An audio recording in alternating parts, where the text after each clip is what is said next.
Welcome to my first impressions of the game Ring of Elysium, now available on Steam for free, and we're also going to be doing a bit of a comparison with PlayerUnknown's Battlegrounds, also known as PUBG. We'll be going over the graphics, content and gameplay of Ring of Elysium, and how I think it stacks up against the current state of PUBG. When I first saw this game last year, it looked like a cheap rip-off of PlayerUnknown's Battlegrounds, of which I was thoroughly addicted to at the time. So I ignored it, because why bother with a rubbish version of a game I already love? But over the past few months, PUBG has gone downhill in my eyes, with endless network issues causing bullets to straight up fly through people, to being shot behind cover. And the devs don't seem to care to fix it, even with this Fix PUBG campaign. Whenever there's a huge update with a bunch of fixes relating to network, etc., it appears just to be 59 more skins. And on top of each bullet feeling like a Morrowind dice roll, the loot ratios are rubbish for the two big maps, Erangel and Miramar. Every time you land, it's about 5 sparse buildings until you can get something to work with, so it just comes down to luck of who gets what first. I have no problem with luck in this game, but that kind of thing is way too far. The game shouldn't all be about luck. When you used to be able to land at crates and have them filled with loot, but now it's just 15 empty crates that you have to run through and then eventually get shot because you can't find anything. So the other day my friend suggested we try Ring of Elysium, as it is now on Steam, and I thought initially, well, this will be terrible from what I've seen before. And I was pleasantly surprised to find out I was wrong. This game is pretty good. I've put in about 20 hours of time into this game over the past week or so, and I find myself wanting to play it in the same way that I wanted to play PUBG back in 2017, of which I now have around 700 hours on since July 2017. So let's start off with the first thing you'll see when it loads, the UI. It's clean, snappy, and it works in the way you'd imagine a game UI to just work. It's shocking that this even needs to be said today in a decent title, but the UI in PUBG is just awful. I mean, it was fine in pre-release, but it's still got the same issues. It's still sluggish, annoying, messy, and you have to reload it quite a lot. I mean, why'd you have to reload a UI? Why? But they did update it, but they just changed it to have a big background full of grass and other stuff with some ridiculous bargain basement Avengers rip-off music, which I mute now. To sum this part up, it feels so good to be able to load up the game, click on settings, start a game, and have it clear what's going on. To end a game and to be able to get back into another one fast without loads of messing about. The only thing I will note is that it does seem to suffer from the odd unready up, leaving my squad all sat around waiting when we think we're all ready, when in fact the game has decided to unready one of us for some obscure reason. You first start up the game, you get to the character creation screen. This is some heavy duty, full on RPG level stuff with sliders for every conceivable point of the human face to make your character look exactly as you want. And if you don't want to mess around with all that, you can simply choose a pre-selected face, put some clothes on and jump right in. This is good. This is exactly what should be available to customize characters on most games now, because we're beyond the era of The Sims 1.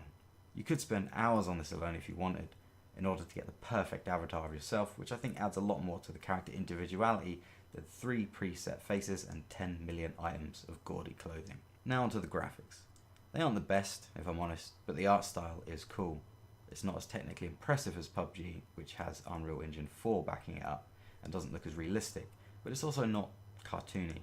It's rather like Black Ops 4. It's the perfect middle ground between Fortnite's cartoon style and PUBG's gritty realistic style. I like it. Also, the mountains remind me of the snowy mountains from the Elder Scrolls 4 Oblivion, which could be a bad thing given that game's from '06, but I kind of love it. It's nostalgic. The frame rate is mostly smooth. I've been playing on 1080p, and it's been running reasonably smooth, but occasionally it does dip below 60 FPS, and the resolution doesn't seem to want to work with 4K using Nvidia's DSR tech, which essentially renders the game internally at a higher resolution and samples down for a better image. I run PUBG using DSR at 4K on my 2080, and it pretty much sits at 60 FPS while looking a lot better than ROE. So I think there are some optimizations that need to be applied to the ROE engine, but that is to be expected since I think it is an in-house engine rather than the Unreal Engine PUBG uses. So obviously it's not going to be as well developed. There also needs to be a lot more graphics settings in Ring of Elysium in order to customize the configuration of the graphics a lot more.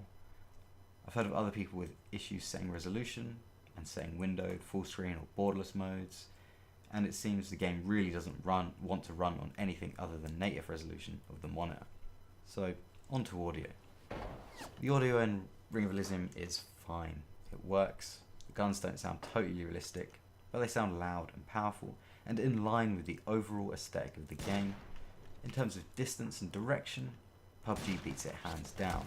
It has much better effects over distance, and the directional quality is much more cleaner and easier to pinpoint where and how far away the shots are coming from.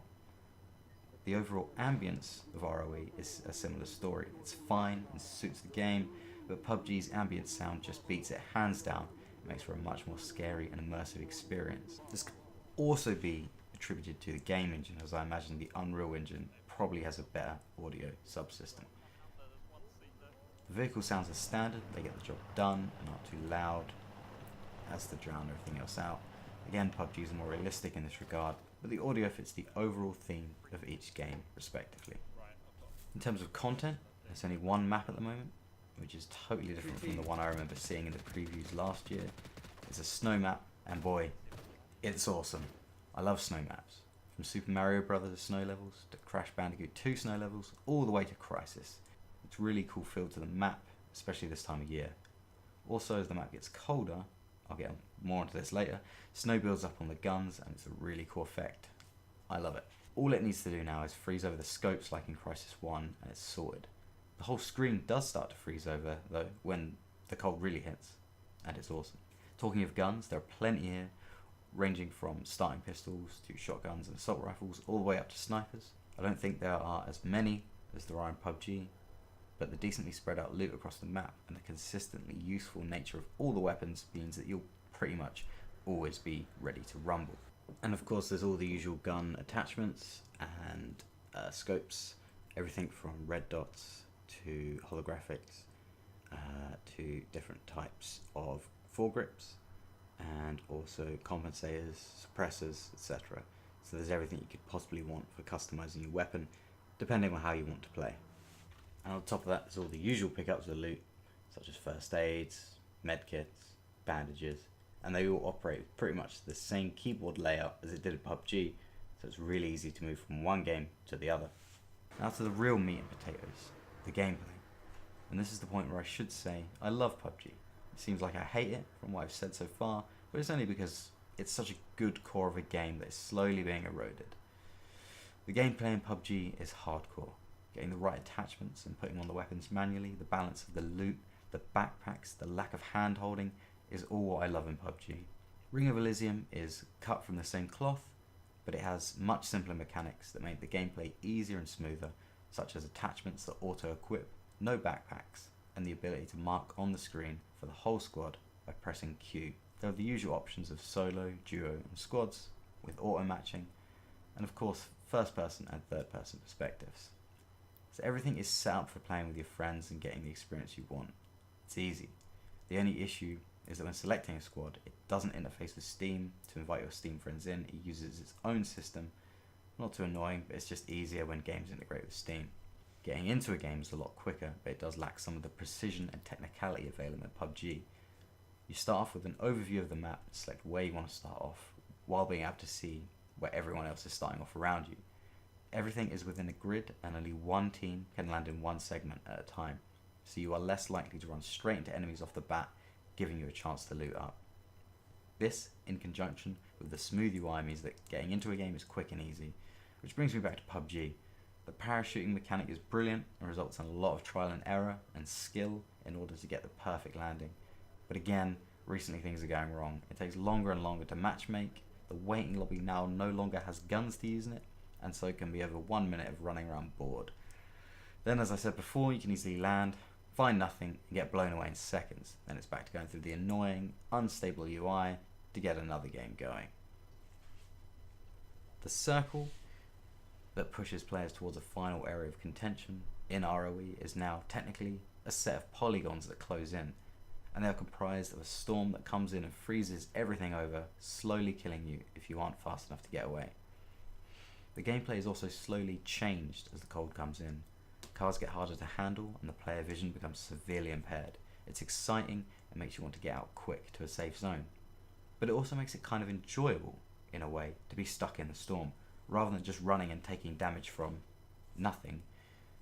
It's actually something getting you, and it's scary. It's very cool. There are vehicles on the map ranging from the awesome monster truck all the way to the snow bikes, which work really well and are spawned enough so that you can often find one and traverse the map easy enough.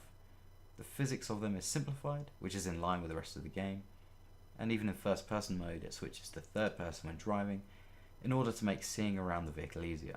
The vehicles in PUBG are overall better in terms of physics, but this again just makes PUBG the more hardcore game. The final circle comes down to a rescue helicopter coming in, and you have to board it to win. There are only 4 seats, and only a matter of time before the final storm comes in to kill every remaining player. This is where it comes down to timing, position, and skill in terms of fighting. If you head to the helicopter too soon, you'll be shredded by every player in the area as you climb the ladder. Too late, and you'll freeze. You have to pick your battles and get in at the right time. I found that waiting for the storm to come in and using the impaired vision of the players along with some smoke grenades can really help getting up that ladder. It's a very exciting end to each game, it really gets the heart racing. The shooting is also pretty solid. So far I've not experienced many situations that have made me yell at my screen in disbelief. There is still bullet drop, but the tracer rounds are much easier to see, and you also get hit markers so you know when you've tagged someone. It is a lot of fun. The guns in PUBG are a lot more realistic, but again, it kind of suits each game. The game also very much has its own personality.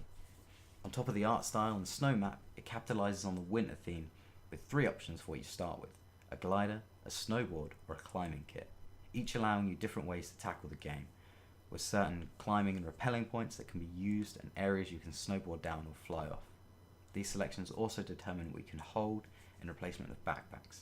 So the glider option has the most mobility but the least capacity, the snowboard is a balance of the two, and the climbing kit has the least mobility but the most capacity.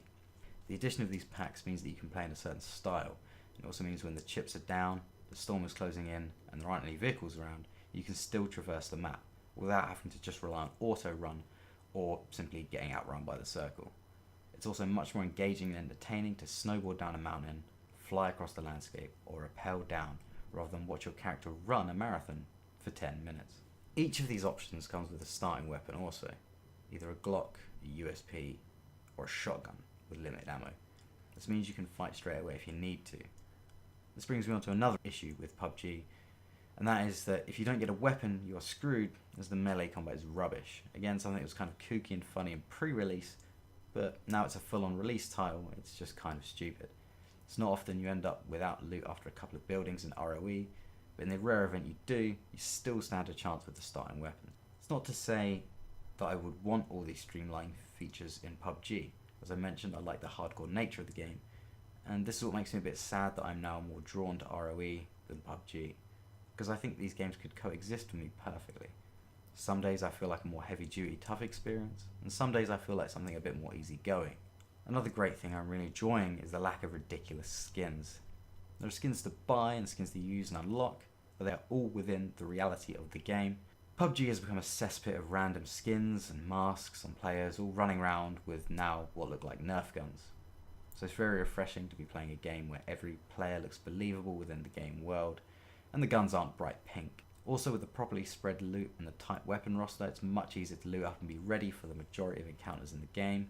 I think PUBG has far more weapons overall, but not all of them are particularly useful, and you can easily end up at the end of a game with a close range weapon when you need something more mid-long range. Again, this is something that can be fixed in PUBG by simply increasing the loot ratios on the larger maps. Now, during writing this, I have fired up a few games of PUBG. I haven't played it in about a week or two, and it does seem a little better than it was then. I think there was a patch, so hopefully they have started to fix the issues that I've mentioned. But the fact that it's taken so long to sort it out, and the fact that companies seem far more interested in monetizing everything to the nth degree is worrying. The game should not have gone to 1.0 release with these issues. Also, the UI is still rubbish. I'm no developer, but I'm sure it can't be that hard to knock up a semi-decent UI, especially with the money they are making from PUBG. Overall, I'm really glad there's another good Battle Royale game out there to play now. I really like ROE, and best of all, it's totally free without any intrusive microtransactions. They also appear to have the networking code sorted out for the most part, with there only being some weird random lag with the movement of vehicles. If they manage to keep it up, keep the game going without it collapsing into the realm of endless skin and microtransaction nonsense, then I really believe that players will bleed over to this game from PUBG. Me and my friends who all used to play PUBG religiously have now pretty much moved over to ROE now. That, alongside the ever-growing power of Fortnite, means that PUBG could soon be left in the dust or just end up a money-making machine with a cesspit of skins and network lag. There are some improvements that can be made to ROE, from the minor network issues, maybe tightening the graphics a bit. I've also experienced a few strange issues where textures and items just didn't load for me, and I've heard the same from others. But given that the game is totally free and everything else works, this is kind of acceptable at this point. So, to sum up, it's a good game, and it could get even better if they play their cards right and don't fall into microtransaction hell, and instead go the way of Warframe, which seems to be far less cynical from what I've seen compared to PUBG. With some of the things happening in the gaming industry lately, let's hope. If it sounds like I'm a little bitter about PUBG, it's because I am. It seems that Bluehole have gone from the industry disruptor good guys to being well on the road to becoming another EA Ubisoft in only a year and a half, which is crazy. Also, yes, I am terrible at both games, but I still love the genre. What do you think? Am I wrong on any of the points above? Am I talking rubbish? I could easily be.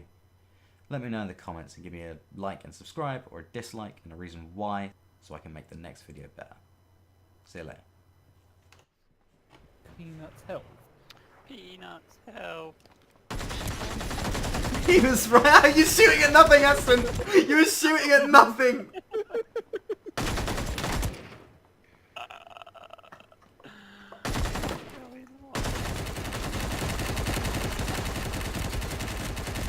Oh, not him. Fuck, knocked one of them.